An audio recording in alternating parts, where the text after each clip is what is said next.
Mr. President, next to our people, the Great Lakes are unquestionably Michigan's greatest resource. They are more than an economic engine. They're more than a source of drinking water for 40 million people. They are more than a destination for tourists, boaters, and anglers from across the globe. While the Great Lakes are certainly all of those things, in Michigan, they're also a way of life. They are quite simply home. You can't sit on the edge of one of our massive inland seas without feeling a sense of awe and gratitude. Mr. President, next to me is a photo of the Straits of Mackinac, a 5-mile stretch of water where Lake Michigan meets Lake Huron, and where Michigan's upper and lower peninsulas are connected by the Mackinac Bridge. Unfortunately, today I can't look out at these straits without feeling a grave concern. The Straits of Mackinac are home to powerful currents and water that at times flows through at a volume greater than 10 times that of Niagara Falls.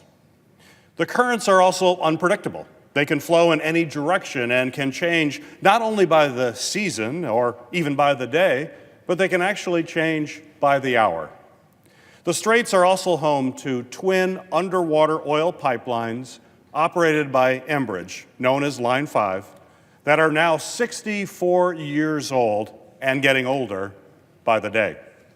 A recent study by the University of Michigan found that the Straits of Mackinac are the absolute worst possible place for an oil spill anywhere in the entire Great Lakes Basin. Without question, there is no way that this pipeline would have been built today. But it's there, and we need the toughest protections and strictest accountability possible. To put these in place, I worked to pass bipartisan legislation to designate the Great Lakes as an unusually sensitive area, which requires the highest possible operating standards under federal law. Rigorous federal oversight is critical, but pipeline owners and operators must do their part as well by being transparent and forthcoming.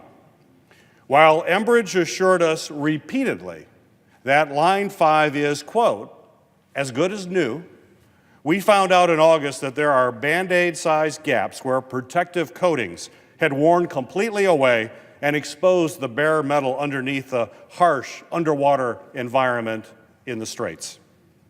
Last month, we learned of 6 additional locations with damage to protective coatings, leveraging areas as big as 1 foot square of exposed bare metal at each location.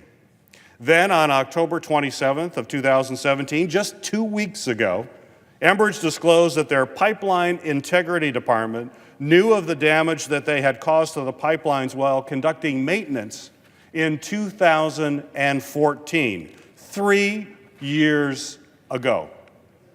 You know, I share the concerns expressed by thousands of Michiganders who dread the worst-case oil spill scenario, and I share their frustration and their anger at being misled. It is unacceptable that damage to a pipeline running through the Great Lakes could go unreported for 3 weeks, let alone 3 years. Simply put, Enbridge does not deserve our trust, and we deserve some answers.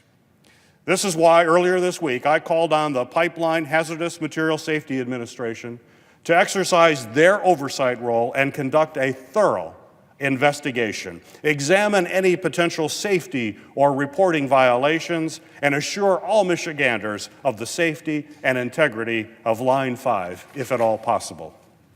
I also joined Senator Stabenow in demanding answers from Enbridge CEO to 3 very critical questions. 1, what are you doing to fix your broken reporting procedures?